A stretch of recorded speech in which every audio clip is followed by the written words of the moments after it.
Hello everyone, it's Kari, and today I'm going to share 2 cards using this stamp set from Trinity Stamps. I was able to meet the illustrator of this stamp set at Creativation, and I fell in love with the stamp set and also this mix of embellishments here. We're going to use that for a shaker card a little bit later. The first card I'm going to do though is a watercolor card. I knew the moment I saw this stamp that I wanted to do a watercolor card with this. This would also be beautiful with a no-line watercolor card. Oh my goodness.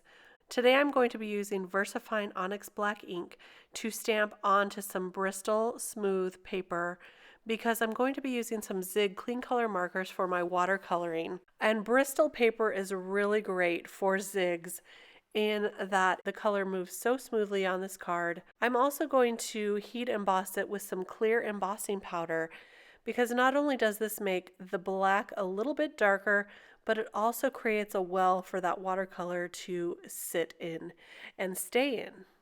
Now, if you're anything like me, you are looking at this saying, wow, you stamped that crooked. And what you can't see is me hitting my forehead right now. I'm going to show you how to fix that a little later on. But first I have these water brush pens from scrapbook.com, and these come in a set of 3, and they're all different sizes. So there's a small, a medium, and a large. And I really like that because the price point is so good and you get the different sizes. So the first thing to do when you get water brushes is to fill the vessel with some water. So I went ahead and did that, and now I'm going to put the caps right back on. And today I'm going to use probably the smallest one. This image is a little bit smaller. It says, "Your existence makes this world better." Danny, if you're watching, Danny's the illustrator of this. This is one of my favorite stamps. I love it. I have so many people I could send this to. So thank you for creating this stamp, first of all. I'm going to first color the water of the world. And that sounded funny, but I'm going to take a light blue, and I used a couple different colors, and now I'm taking the green. I'm going to use a darker green and then a lighter green, and now I will blend that out with the water brush. I like to get the water started on my hand so I can tell that the water is coming out just to get it started, and then I rarely squeeze the barrel anymore because the right amount of water just seems to come right out in order to blend. So I'm going to start with the first layer, and I'll build this up layer upon layer until I get just the right amount of color and a little bit of depth there with the change in the color. I want this to look kind of watercolory, if that makes sense. So for this technique, I'm using 2 different colors of green and then the water brush. These Zig Clean Color Real Brush markers are some of my favorites because not only can you use them with a water brush, but you can use them straight like I did on the water with just one marker, no water. And you can also use them together to blend out the colors. So if you have 2 different colors you want to blend together, you can use just Zig markers to blend, and that's it. So that's why I love these markers. There are so many different things you can do with them. And so now I'm going to color in all of the hearts with a little bit of pink and blend that out with the water. And I'll keep adding just a little bit more color and depth as we go on. A lot of times I will start by adding a base layer and let that dry, and then I'll add more to it later and blend it out a little bit more. That is a beautiful thing about this too. So you can add a little bit and add more color on and on until you get just the way you like it. For the better word, I'm going to use those greens and blend those out so that I get kind of an ombre look. And for the banner, we'll do some yellow green, and I'll add the darkest colors around the edges of that banner and blend that in so that the center of the banner is the lightest and you can still read the sentiment. This is such a fun technique and really relaxing. I don't think you need to know a lot about watercoloring in order to use these pens. It's just really fun. So now we're going to fix that crooked stamping with a die cut. I'm just going to line up that rectangle die cut so I get it to look a little straighter, and there you go. an easy fix when you accidentally stamp something a little bit off. It's okay. I also cut out with that same die some green fun foam. This won't be seen because I'm going to trim down the edges of that just a little bit and put it behind that watercolored panel. You won't see this on the real card. I'm going to attach it with my favorite liquid adhesive. This one seems to hold the fun foam really well as well. That's the Nuvo liquid adhesive. And I'll just attach that to the card panel that I have made here, ink blending some of those colors that we used on the front. So there's some green, blue, and yellow. And I just quickly used some Distress Oxides for that background. And there is our card. We'll just add it to a top folding card base now. And that is our first card. Now you might look at this stamp and say, how in the world are you going to make a shaker? But I want to show you that you can make a shaker out of just about any stamp that you want. So that's what we're going to do next. I've already stamped another panel, this time on Neenah Solar White, and I'm going to color this up with my Prismacolor pencils. Today, inspired by Valentine's Day, which I know has just passed, but I wanted to really do a pink and red card for this one. So I'm going to quickly just go through the coloring. You're not going to see all of it. I'm going to speed through it here. But I started with some pinks and reds and just started coloring with no rhyme or reason, but all I used was pinks and reds. That's it. No other colors. The darkest red I'm using on the land, and that is going to be beautiful when we add a little glitter to the top. Now, most of the time I am not doing much shading or blending. When I do the blending though, I start with a darker color of pencil and then I blend out with lighter colors of pencil. So I'm going to show you what I mean on this banner here.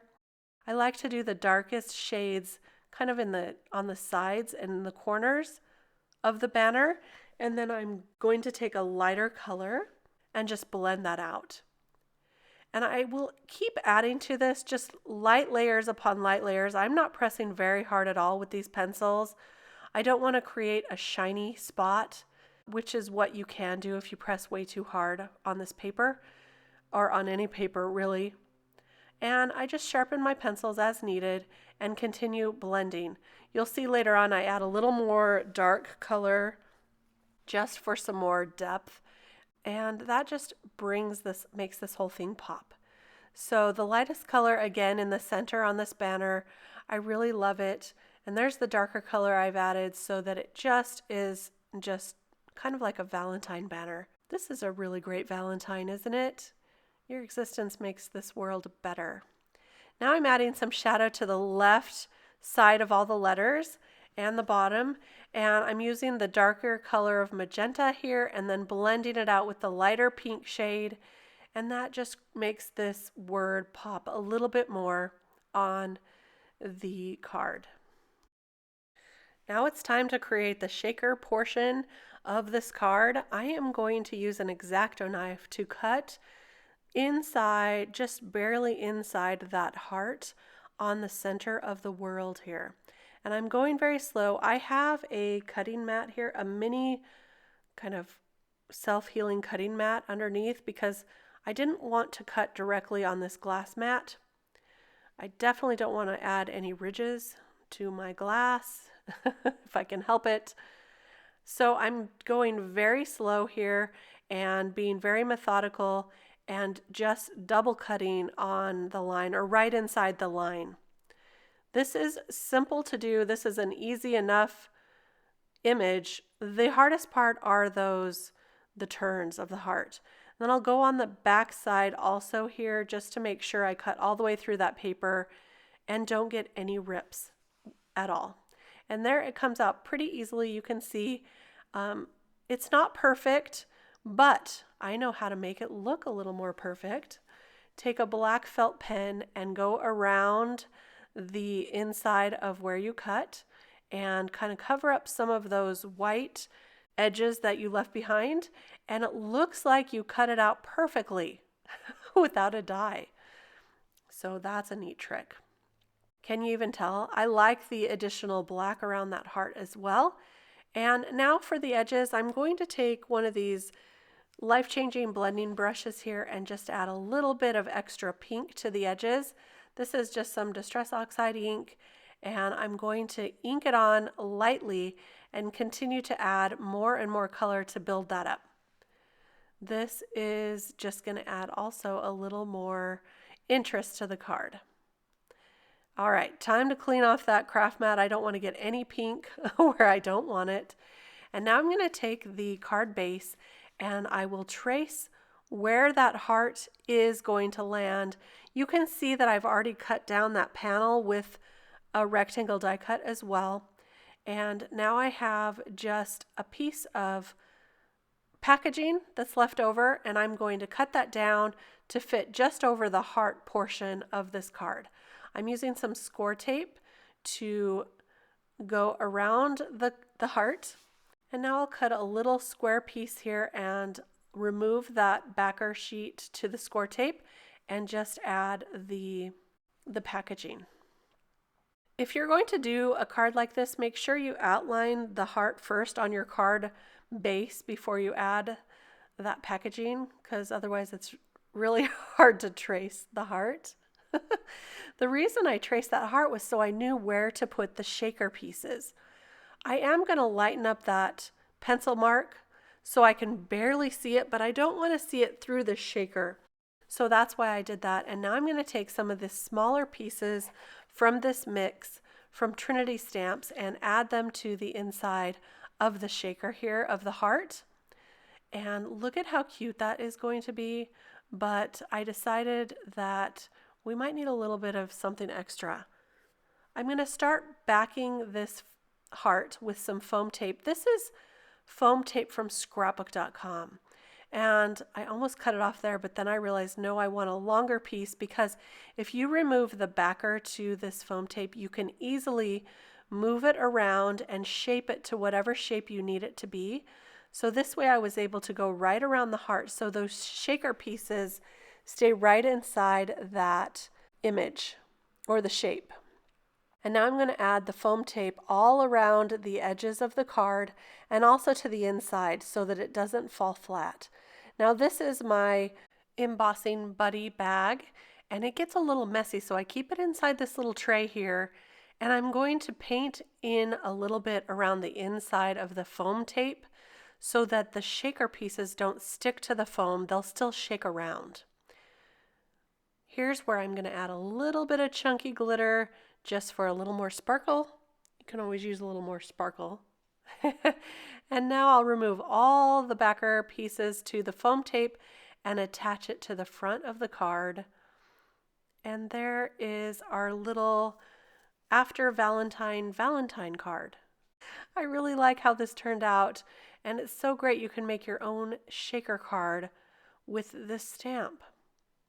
I'm going to add a few of those little hearts from the shaker pieces around the outside, and I will use, this is my favorite new embellishment wand.